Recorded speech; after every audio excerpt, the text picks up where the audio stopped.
জন্মদিন জুবিন গাৰ্গৰ অবৰ্তমানত বা জুবিন বিহীনতাত জঠৰ হৈ আছে সমগ্ৰ অসমবাসী কিন্তু তথাপিও প্ৰাণৰ শিল্পীজনৰ জন্মদিন উদযাপনৰ কাৰণে ৰাজ্যৰ প্ৰান্তে প্ৰান্তে কিন্তু প্ৰস্তুতি চলাইছে সকলোৱে মনত এটা দুখ লৈ জুবিন গাৰ্গৰ 53 সংখ্যক জন্মদিন উদযাপনৰ কাৰণে প্ৰস্তুতি চলাই আছে হেয়া লাগিলে জুবিন ক্ষেত্ৰতে নহক কিয় লাগিলে ৰাজ্যৰ প্ৰান্তে প্ৰান্তে যিদৰে পূৰ্বতে জুবিন গাৰ্গ ফেন ক্লাবৰ উদ্যোগত ৰাজ্যৰ বিভিন্ন প্ৰান্তত জুবিন গাৰ্গৰ এই বিশেষ দিনটোত বিশেষভাৱে পালন কৰা হৈছিল এবাৰো ব্যতিক্ৰম নহব কিন্তু এবাৰ এটাই কথা সকলোৰে মনত দুখ যে জুবিন গাৰ্গ নাই বিভিন্ন প্ৰান্তৰ পৰা খবৰ আহিছে কালিৰে পৰা আসলতে দেওবাৰৰ পৰা জুবিন ক্ষেত্ৰত বিৰদি বাটটোপা অৱস্থা ৰাজ্যৰ বিভিন্ন প্ৰান্তৰ পৰা অনুৰাগীসকল আহিছে আৰু জুবিন গাৰ্গে ভাল পোৱা ধৰণেৰে তেওঁক শ্ৰদ্ধাঞ্জলি জ্ঞাপন কৰিছে জুবিন ক্ষেত্ৰত নাম প্ৰসংগ হৈছে য'ত জুবিন গাৰ্গৰ শৈশৱ পাৰ হৈছিল যোৰহাট তাত প্ৰায় 500 শতাধিক নামতীয়ে একেলগে নাম প্ৰসংগ কৰি জুবিন গাৰ্গৰ আত্মাৰ সদগতি কামনা কৰিছে লগতে জুবিন গাৰ্গলৈ শ্ৰদ্ধাঞ্জলি জ্ঞাপন কৰিছে চৰকাৰে ৰাজ্যৰ প্ৰতিটো প্ৰান্তত প্ৰতিখন ব্লকতে তেওঁলোকে ৰক্তদান শিবিৰৰ আয়োজন কৰিছে বুলি ইতিমধ্যে তেওঁলোকে ফালৰ পৰা ঘোষণা কৰিছে আসুৱে 3 দিনীয়াকৈ চিত্ৰাংকন প্ৰতিযোগিতাৰ আয়োজন কৰিছে বিভিন্ন ধৰণৰ গীত মাতৰ আয়োজন কৰা হৈছে আৰু লগতে জুবিন অনুৰাগীসকলে জুবিন ফেন ক্লাবটো আছে লগতে যিসকল জুবিন গাৰ্গৰ অনুৰাগী আছে অসমৰ প্ৰান্তে প্ৰান্তে অলিয়ে গলিয়ে জুবিন অনুৰাগীসকল আছে আৰু তেওঁলোকে কিছুমান ব্যক্তিগতভাৱে তেওঁলোকে নিজা প্ৰচেষ্টা হাতত লৈছে কিছুমানে নাহৰ পুলি বিতৰণ কৰিব কিছুমানে নাহৰ পুলি ৰোপণ কৰিব বা অন্য লোকসকলৰ মাজতো তেওঁলোকে এই নাহৰ পুলিসমূহ ৰোপণ কৰিব লগতে সমাজৰ পিছপৰা যিসকল দৰিদ্ৰ লোক আছে তেওঁলোককো সহায় কৰিবৰ কাৰণে আগবাঢ়ি আহিছে জুবিন অনুৰাগীসকল জুবিন মুঠতে এই বিশেষ দিনটো যিদৰে আগতে ফৰাই জুবিন গাৰ্গৰ কাৰণে অনুৰাগীসকলে গৈ তেখেতৰ বাসগৃহৰ সন্মুখত ভিৰ কৰিছিল মাজনিখাৰ পৰা এবাৰ তেনেকুৱা ধৰণৰ এটা পৰিবেশ দেখা নাযাব খুব এটা হেমেকা পৰিবেশ মই ইতিমধ্যে কৈছো জুবিন বিহীনতাত সমগ্ৰ অসমবাসী এতিয়া জঠৰ হৈ আছে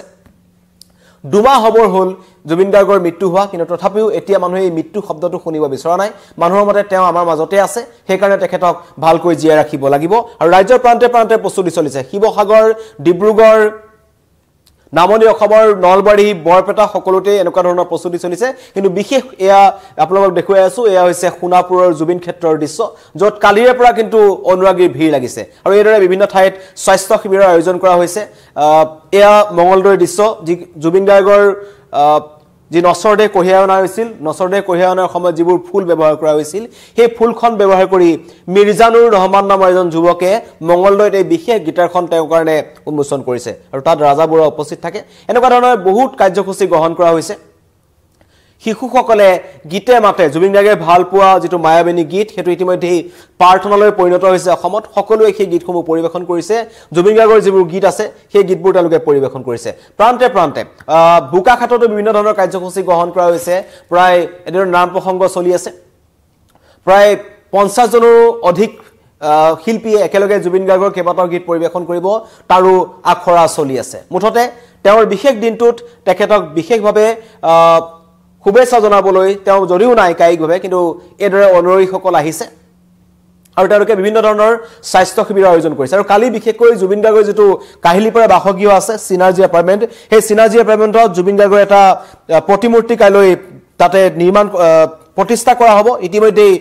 সেই প্ৰতিমূৰ্তিটো সোশ্যাল মিডিয়াত ভাইৰাল হৈ পৰিছে খুব এটা নিপুণকৈ নিৰ্মাণ কৰা হৈছে কাইলৈ তাত নিৰ্মাণ কৰা হ'ব আৰু লগতে সেই স্থানীয় যিখিনি লোক আছে সিনাৰ্জি এপাৰ্টমেন্ট হক বা কাহিলীপাৰাৰ সেই অঞ্চলটো যিসকল লোক আছে তেওঁলোকে কিন্তু জুবিন গাৰ্গৰ সেই সিনাৰ্জি এপাৰ্টমেন্টৰ বাহিৰৰ যিবোৰ ৱাল আছে তাত জুবিন গাৰ্গৰ বিভিন্ন ধৰণৰ ফটো তেওঁলোকে অংকন কৰিছে জুবিন গাৰ্গৰ যিখন ইছুজু গাড়ীখন আছে সেইখন তেওঁলোকে অংকন কৰিছে আৰু প্ৰাণৰ শিল্পীজনক সকলোৱে নিজাববীয়াকৈ তেওঁলোকে শ্ৰদ্ধাঞ্জলি জ্ঞাপন কৰিছে বা তেখেতক শুভেচ্ছা জ্ঞাপন কৰিবলৈ নাম সকলো আগবাঢ়ি আহিছে আৰু জুবিন ক্ষেত্ৰৰ কথা যদি ক'বলৈ যাওঁ সঁচাকৈ জুবিন ক্ষেত্ৰৰ কথাই সুকিয়া এই ধৰণৰে গামুছাত সপোন ৰঙৰ জীৱন তুমি মায়াবিনী ৰাতিৰ বুকুত এনেকুৱা কিছুমান গানৰ কলি লিখি সকলো আহিছে আৰু এয়া জুবিন ক্ষেত্ৰৰ দৃশ্য প্ৰতিটো দেওবাৰে জুবিন ক্ষেত্ৰত ব্যাপক ৰাইজৰ সমাগম ঘটে আৰু সেই অঞ্চল তাত আহিও সকলোৱে এটা কথা অনুভৱ কৰে যে তেওঁলোকে জুবিন গাৰ্গক যিদৰে আগতে খাৰগুলিত গলে লগ পাইছিল বা কাহিলীপাৰাত গলে লগ পাইছিল সেই একে এটা অনুভৱ তেওঁলোকে কৰে আৰু সেই বিশ্বাস অনুসৰি এতিয়া তাত মানুহে চাকি ধূপ নৈবদ্য জ্বলাইছে হয়তো এয়াই প্ৰথম স্থান হ'ব য'ত এজন শিল্পীৰ শেষ স্থানত স্বতঃস্ফূৰ্তভাৱে মানুহে গৈ চাকি ধূপ জ্বলাইছে আৰু এটা পবিত্ৰ ক্ষেত্ৰত পৰিণত হৈছে বিভিন্ন ধৰণৰ কথা ওলাই আছে এছঅপি জাৰি কৰাৰ সময়তো বিভিন্ন ধৰণৰ প্ৰসংগ ওলাইছিল কিন্তু তথাপিও যিসকল অনুৰাগী আছে যিসকল প্ৰকৃত অনুৰাগী আছে যিসকলে জুবিন গাৰ্গক অন্তৰৰ পৰা ভাল পাইছিল তেওঁলোকে কিন্তু এতিয়াও তালৈ গৈ আছে আৰু তাত ভিৰ কৰিছে আৰু প্ৰতিটো মুহূৰ্তত তেওঁলোকৰ এটাই কথা যে এই শিল্পীজন আমাৰ মাজতে আছে আৰু কালি জন্মদিন উদযাপন উপজাদিন পালনৰ কাৰণে এটা স্বাস্থ্য শিবিৰ আয়োজন কৰা হৈছিল আৰু তাত উপস্থিত থাকে জুবিন গাৰ্গৰ ভগ্নী পামি বৰঠাকুৰ আৰু তেওঁ এটা অত্যন্ত ডাঙৰ মন্তব্য কৰিছে যে আমাক ন্যায় লাগিব জুবিন গাৰ্গৰ মৃত্যু কেনেকৈ হ'ল সেইটো আমি জানিব লাগিব কিন্তু তেওঁ অবৰ্তমানত সেই দিনটো আমি কেনেকৈ পালন কৰিম সেইটো আমি সেই দিনাহে গম পাম সেই মন্তব্য কৰিছে পামি বৰঠাকুৰে মই জুবিন গাৰ্গৰ ভগ্নীৰ মন্তব্য আপোনালোকলৈ আগবঢ়াই দিব বিচাৰিছো দাদা নথকা জন্মদিনটো এটো মানে বৰ ডাঙৰ কথা আমাৰ কাৰণে তো দেখা যাওক সেই সময়ত আমি কি কৰিব পাৰো অসমত বিভিন্ন অনুষ্ঠান বিভিন্ন গোষ্ঠীয়ে সবেই তেওঁৰ উদযাপন কৰিবলৈ লৈছে দাদাৰ আত্মাৰ শান্তিৰ কাৰণে বিভিন্ন ধৰণে সেইখিনি দেখি খুব ভাল লাগিছে আমি ইয়াৰ পৰাই ধন্যবাদ জ্ঞাপন কৰিছো তেওঁলোকলৈ তেনেকে যাতে জীয়াই থাকে আৰু দাদা জীয়াই ৰাখে আচলতে ন্যায় প্ৰক্ৰিয়াটো এটা সিস্টেমত চলে তেওঁলোকৰ নিজৰ টাইম লিমিটেশন আছে ডিউৰেশন সেই মতে তেওঁলোকে প্ৰচেছটো আগবঢ়াই নিছে আৰু আমি সম্পূৰ্ণ আস্থা ৰাখিছো ন্যায় প্ৰচেষ্টাৰ ওপৰত ইনভেষ্টিগেটিং টিম হওক আমাৰ মুখ্যমন্ত্ৰী মহোদয় হওক আমাৰ সম্পূৰ্ণ আস্থা আছে আৰু আমি ভাবিছো ন্যায় পাব আৰু এনেকে আমি আশা ৰাখিছো আস্থা ৰাখিছো আৰু চাও চাৰ্জশিট দিব তালে আমি আশাবাদী দাদা নথকা জন্মদিনটো এটো মানে বৰ ডাঙৰ কথা আমাৰ কাৰণে তো দেখা যাওক সেই সময়ত আমি কি কৰিব পাৰো অসমত বিভিন্ন অনুষ্ঠান বিভিন্ন গোষ্ঠীয়ে সবেই তেওঁৰ উদযাপন কৰিবলৈ লৈছে দাদাৰ আত্মাৰ শান্তিৰ কাৰণে বিভিন্ন ধৰণে সেইখিনি দেখি খুব ভাল লাগিছে আমি ইয়াৰ পৰাই ধন্যবাদ জ্ঞাপন কৰিছো তেওঁলোকলৈ তেনেকে যাতে জীয়াই থাকে আৰু দাদা জীয়াই ৰাখে আচলতে ন্যায় প্ৰক্ৰিয়াটো এটা সিস্টেমত চলে তেওঁলোকৰ নিজৰ টাইম লিমিটেশন আছে ডিউৰেশন সেই মতে তেওঁলোকে প্ৰচেছটো আগবঢ়াই নিছে আৰু আমি সম্পূৰ্ণ আস্থা ৰাখিছো ন্যায় প্ৰচেষ্টাৰ ওপৰত ইনভেষ্টিগেটিং টিম হওক আমাৰ মুখ্যমন্ত্ৰী মহোদয় হওক আমাৰ সম্পূৰ্ণ আস্থা আছে আৰু আমি ভাবিছো ন্যায় পাব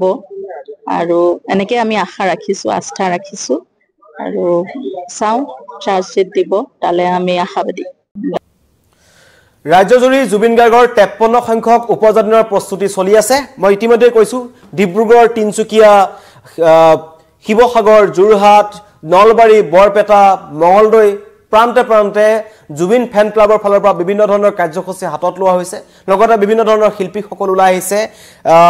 নৃত্য গীতৰ যিবোৰ বিদ্যালয় আছে সকলো বিদ্যালয়ে স্বতঃস্ফূৰ্তভাৱে তেওঁলোকে জুবিন গাৰ্গৰ এই উপজাত দিনটোত তেখেতৰ অবৰ্তমানত আচলতে কোনে বিশ্বাস কৰিব পৰা নাই কিন্তু তথাপিও এই জন্মদিনৰ পালনৰ কাৰণে প্ৰস্তুতি চলাইছে আৰু সকলো এটা কথাই একেমুখে কৈছে যে #justice4Jubin গাৰ্গৰ যেটো স্লোগান হেতু সকলে এতিয়াও জুবিনৰ অনুৰাগীসকলে সোশ্যাল মিডিয়াত লিখি আছে তাৰ মাজতেই এই 18 নৱেম্বৰটো আহিল আৰু 18 নৱেম্বৰটো প্ৰতিবাৰে জুবিন অনুৰাগীসকলৰ কাৰণে বিশেষ আছিল কিন্তু এবাৰ সকলোৱে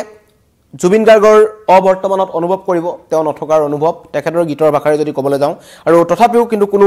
পিছপৰি ৰোৱা নাই প্ৰান্তে প্ৰান্তে তেখেতৰ চৰকাৰৰ ফালৰ পৰা হওক বা সদৰখন ছাত্ৰ সন্থাৰ ফালৰ পৰা হওক বিভিন্ন দল সংগঠনৰ ফালৰ পৰা হওক বা সমাজসেৱীসকলৰ ফালৰ পৰা হওক সকলো কিন্তু জুবিন গাৰ্গৰ এই জন্মদিনটো বিশেষ কৰিবলৈ ওলাই আহিছে আপোনাৰ অঞ্চলত জুবিন গাৰ্গৰ এনেকুৱা ধৰণৰ উপজাতিৰ উদযাপনৰ কাৰণে কি প্ৰচেষ্টা হাতত লোৱা হৈছে আপোনালোকে আমাক জনাব পাৰে আৰু জুবিন ফেন ক্লাবৰ ফালৰ পৰা বিভিন্ন ধৰণৰ কাৰ্যসূচী আগৰ পূৰ্বতে লোৱা হৈছিল যেদৰে ৰক্তদান শিবিৰ গছপুলি ৰোপণ কৰা গছপুলি বিতৰণ কৰা বিভিন্ন ধৰণৰ দুৰ্গতজনত থকা বা দুখীয়া দৰিদ্ৰসকলক সহায় কৰা তেনেকুৱা ধৰণৰ কিন্তু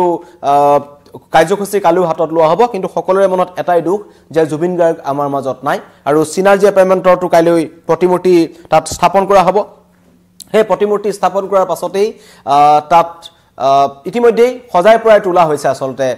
গানৰ ৰজাৰ সেই তেওঁৰ যি ঘৰ আছিল তাত কিন্তু আসুৰ ফালৰ পৰা 3 দিনকৈ ৰং তুলিকাৰ আয়োজন কৰা হৈছে আপোনালোকৰ প্ৰান্তত কেনেকুৱা ধৰণৰ কাৰ্যসূচী হাতত লোৱা হৈছে আপোনালোকে জনাব পাৰে কিন্তু আটাইতকৈ ডাঙৰ কথা যে দুমাহ হৈ গ'ল কিন্তু এতিয়াও জুবিন গাৰ্গৰ মৃত্যুৰ ৰহস্য উদ্ঘাটন হোৱা নাই আপুনি নাজানো মই নাজানো কোনোৱে নাজানে চৰকাৰে কৈ আছে যে মুখ্যমন্ত্ৰী ইতিমধ্যে কৈছে যে জুবিন গাৰ্গক ছিংগাপুৰত হত্যা কৰা হ'ল এটা ডাঙৰ কথা যে হত্যা কিয় কৰা হ'ল কোনে হত্যা কৰিলে কেনেকৈ হত্যা কৰিলে জুবিন গাৰ্গক হত্যা কৰিবলৈকে ছিংগাপুৰলৈ লৈ যোৱা হৈছিল নেকি এনে ডাঙৰ ডাঙৰ কথাবোৰ আছে সেইবোৰো ৰহস্য কেতিয়া উদ্ঘাটন হ'ব সেয়া প্ৰশ্ন ৰাইজে বিচাৰি আছে কাৰণ জুবিন গাৰ্গৰ ভগ্নী পামী বৰঠাকুৰ জুবিন গাৰ্গৰ পত্নী গৰিমা শইকীয়া গাৰ্গ লগতে তেখেতৰ পৰিয়ালৰ লোকসকলে বা সমগ্ৰ অসমবাসীয়ে সেই আৰম্ভ 19 ছেপ্টেম্বৰৰ পৰা এটা প্ৰশ্নই কৰি আছে জুবিন গাৰ্গৰ মৃত্যু কেনেকৈ হ'ল কিন্তু সেয়াৰ কাৰণে আমি ৰখিব লাগিব 10 ডিচেম্বৰলৈ